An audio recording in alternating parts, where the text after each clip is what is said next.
So, dudes, how many of you, when you see one versus at the top of your screen, look at that and you go, oh no, oh no, oh no, no, no, no, no. Not great, right? Not a good situation to be in. I'm going to show you how to turn these into W's. So I'm going to show you a clutch round on defense. I'm going to show you a clutch round on attack. One friendly remaining. Behind armor. Behind you, beam. That's us. Archive. All right, let's get out the pen. All right, y'all, I got Epic Pen booted up. So let's take a look at the round itself. So what's happening here? So this is an archives hit. We're well into the round. It's about a minute left on the clock. The enemy has a lot of guys allocated to this side of the map. So because we're low in man count, this smoke just went down, right? I'm under the impression that there could be a crossfire going here. There could be somebody, he's calling, right? But I'm assuming, just based off of context here, a lot of different possibilities. Somebody over here on AC, somebody here, somebody by fountain. All of these situations are possible, and there's also the tracers. So tracers are pretty significant in this game because they give information, right? They give exact positional information of where the gunfight is coming from. So this spot that I'm playing on, I decide to spray a little bit here because I know that people are coming by. Might try to go for plant. It's just a, it's a safe bet that just kind of like spray here in this situation, just maybe get some chip damage, do something in case they're planting. But now my last stand, especially with my other teammate going down, is going to be by this half wall.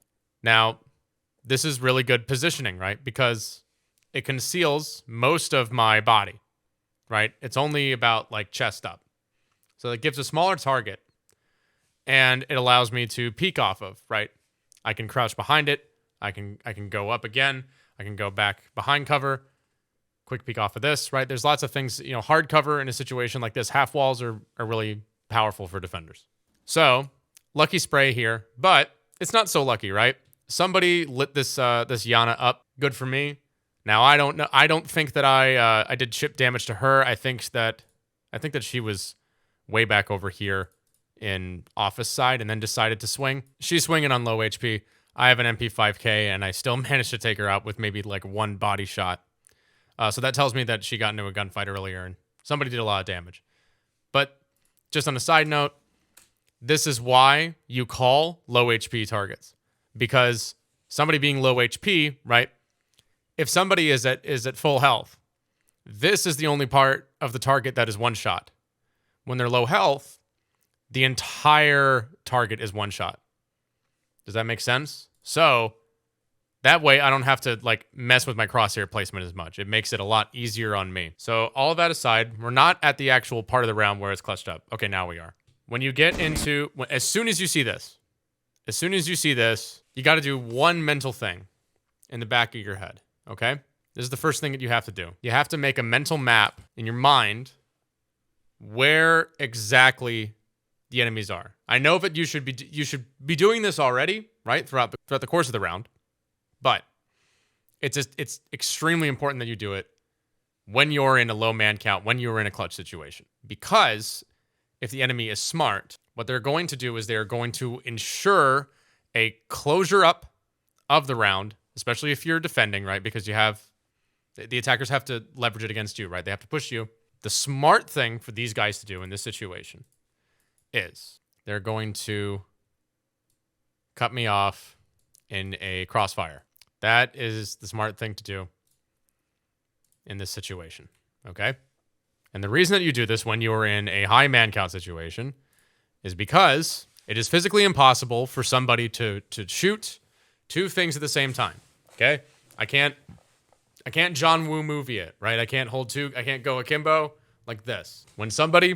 If I'm aiming this way, right, even if I win this gunfight, let's say I'm aiming this way and I win this gunfight, IQ's gone. If they both peek me at the exact same time, Ace is going to get the trade because I cannot, it is impossible, okay? I cannot break the space-time continuum. I cannot turn around within the exact, same couple of seconds, same amount of frames back onto Ace because that's not possible, right? You can't shoot two things at the same time. Pretty simple concept to understand, right? But these guys make a mistake, and that's where a lot of clutch situations come in. you're capitalizing on a mistake that the other players do.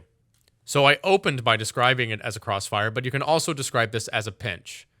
So a pinch is a type of moving crossfire where the enemy is getting into position to do this crossfire, right? This is an active crossfire where you are slicing two pies at the same time and honing in on something to make this situation for the defender impossible to fire back.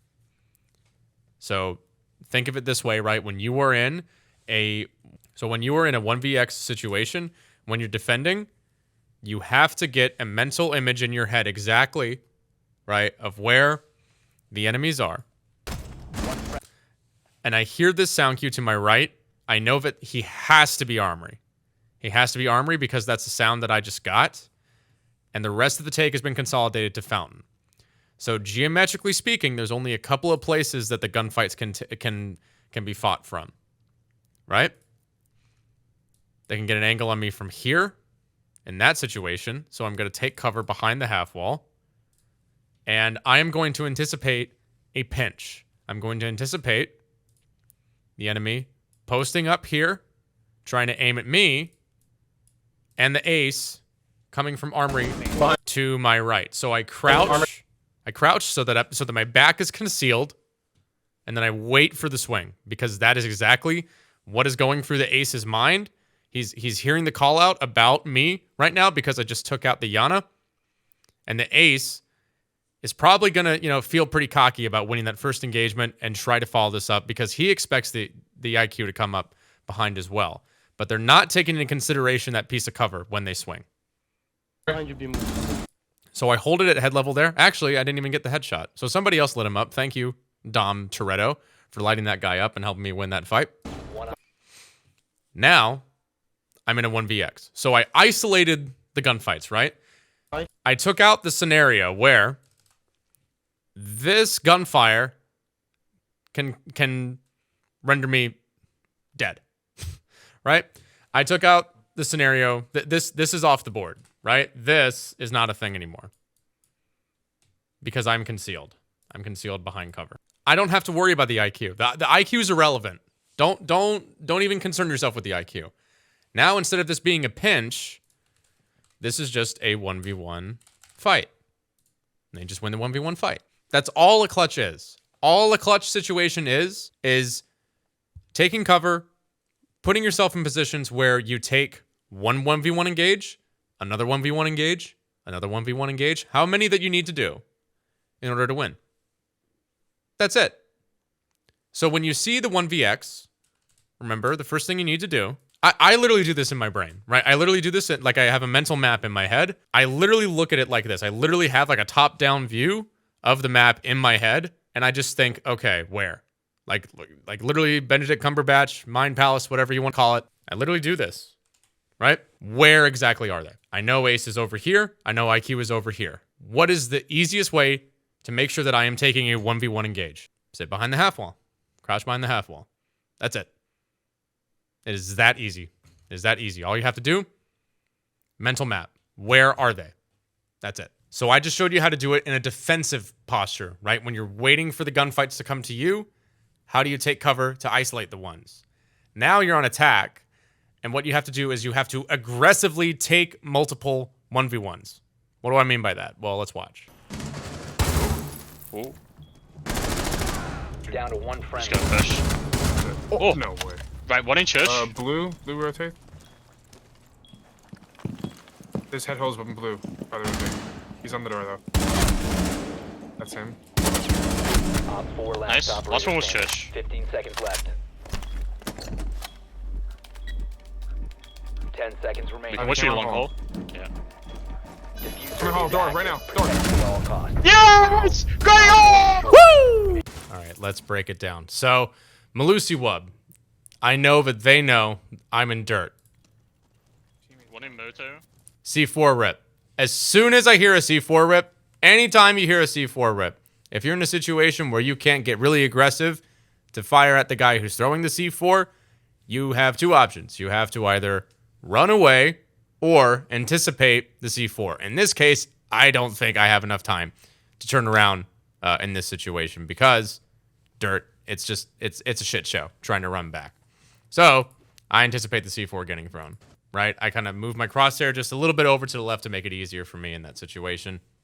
Hit the C4. We're cooking now. Okay? Except when the Thatcher goes down. So now, really lucky for me, right? I'm going to take it though. But that's the whole thing about clutching, right? Is that there is going to be a screw up by the other team. That's just the nature of it. Doesn't make you lucky that you capitalize on it, okay? That's how competition works, okay? Take advantage of the mistake. So they make a mistake. I take advantage of it. So what do I know? Again, let's do the mind map. All right. So at this point, I don't really know. That's tough, right? Let's try to gather some information. So we have teammates. Right, one in church. Blue rotate. Okay, blue church. So as soon as I hear blue, I realize that my positioning is ass. And honestly, I get pretty lucky here. I'm glad that nobody was swinging off of this or I could have been dead. But anyway, I hear blue. Oh, shit. Okay, keep my gun up for a blue swing. Actually, this should be yellow. That's the closest thing I have on the free version of Epic Pen to orange. So, guy could swing back and forth here off a blue door. So, blue church. What can happen? Swings off a blue. Further back, swings off a church. But that's a little bit, that's supposed to be transparent, and that's a terrible, okay, we're not going to do that ever again. This is supposed to be the church guy, right? Back and forth off of this door, right? There's a door a little bit further here. So at this point, because I have case, I have 20 seconds left on the clock. I know where they are, so now I have to get aggressive and I have to isolate my 1v1s. Specifically, I'm concerned about the blue guy. I'm concerned about blue guy because blue guy is closer to me. Okay, I think this is maybe about like 17 meters or so. And church guy is about maybe 25 meters or so. So this is the easier engagement to take. So I'm going to get aggressive. I'm going to isolate the one, deal with blue guy before church guy has enough time to, you know, skulk all the way up from church, get on the door, and then have a bigger play in the fight. So you guys remember how this was the principle that the attackers tried to use against me on defense? So now I'm on attack, and now the defenders are trying to use that against me on attack. Greg, what the hell are you talking about? So let's talk about what these guys have to do. What they have to do is stop me from planting or wait out the clock. So in order to do this, they're going to leverage me. They're going to leverage positioning the same way that they tried to leverage positioning on me in the Wamai example. They're going to set up a crossfire, right? Because I can't fight two people at the same time. But the issue here is that the Capkin, by the time I get over here, is too late. So that's by the time I get to this box, right? Here's the Capkin. Capkin is in Africa, okay? Capkin's nowhere to be found, right? He's back here because he has to traverse all the way up here. And Capkin tries to consider whether or not he can get a little bit more aggressive or not. But he can't, right, safely because I'm playing in cover. He doesn't know if I'm engaging the Thunderbird. He doesn't know if I'm going to snap and try to engage him. And I can peek off of this box, right? I can peek off of this box. I can go here, and I can fight the blue guy. I can go here, and I can fight the Capkin if I have to. But it's important that I just take those 1v1s. I can't give them a 2v1. So we're also going to retcon that it was a Thunderbird. It was not a Thunderbird. I don't know why I thought it was Thunderbird. It's Solus. So we're just going to ignore that. It was another player, okay? Player 2. So I look at this. Capkin is not close. If he was close, he'd be holding this more aggressively. So now I know Capkin's not close. Okay, I'm good. Move up a little bit more. Take cover here. Church guy can't shoot me. Now I realize there's head level holes. So Solus is going to go back and forth here. Solus is going to play this. She's going to get really aggressive. Go back and forth. Trying to take engagements with me. But I am concealing my body from Church. Okay? Church is none of my concern because I am concealed from this piece of cover. So see how I'm isolating the gunfight? So Capkin is irrelevant. Who's Capkin? Capkin's irrelevant right now. Because the only way that Capkin can take this engagement is if he sprints up, and if he sprints, he makes a Q, and then I can pivot off of that, and I can go bam really quickly if he sprints or makes a really loud sound cue. So Capkin has to slowly creep up here. That gives me enough time to fight the Solus. If I just baited back in dirt, I wouldn't be able to do this right now. So use cover, right? Go, dart back and forth, kind of snake around the map and use cover to conceal yourself from the other enemy, right? The other player that's trying to aim at you, and then take the 1v1 with the targets that you can. That's how you clutch on attack. Op 4 last Nice. operator. Last Nice one little was shit. pre-fire. That's just a guesstimate shot of where she's going to end up being. Turns out that she re-peaked it. I aim at head level. Nice shot. So, 1v1. What does the captain have to do here? Well, he has two options. He can peek through the door. He can go around the blue side. But I can plant. You know why I can plant? Because I hear him. When I start planting, I hear him. He has to come to me when I start planting. So, you know how you have these operators like Gridlock? They're on attack, right? But they have very defensive abilities. If you put Gridlock on defense, she'd be broken, right? Because then she could just throw a bunch of freaking, traps all over the, crowd controlling gadgets all over the defense, right? That would help the defense a lot. But the reason Gridlock is balanced is because she only gets that defensive advantage when the attackers require a defensive advantage. And that's when you plant the bomb. So when you plant the diffuser, that allows you to turn an aggressive position into a defensive position. That's the whole point. That's why planting is so freaking important. 15 seconds left. Now it's in the bag. Plant. Wait. I hear him. 10 seconds. How close is he? What's your long hole? Yeah. Now he's really close. I know exactly where he is because I have calls and I know I can hear him as well. Come on, Swing. Right now. Door. Boom. That's all a clutch is. It's just isolating each of your engagements. That's it. Did this video raise your Siege IQ? Let me know, okay? I'm not an expert at this, guys. I can't replicate this every single freaking time. But the principles of these clutches and how they took place at, at my level of play, which isn't, particularly high, it's the same way that the pros do it, right? Isolate your engagements, hit your timings in terms of the cover that you take. Don't be a wimp, but be smart about it. That's it. It's a lot easier than you think. Before you guys go, I have new merch. I soy point on a hat. I also soy point to caffeine on a coffee mug. You can purchase these items at Gregor.store. Everything that you buy from Gregor.store is business revenue and goes directly back into the channel and supports what I do. Anyway, dude, there's a link! Gregor.store. Check it out. If you guys like this format, let me know in the comments. I'm eager to do more like it, and thanks for watching. Deuces.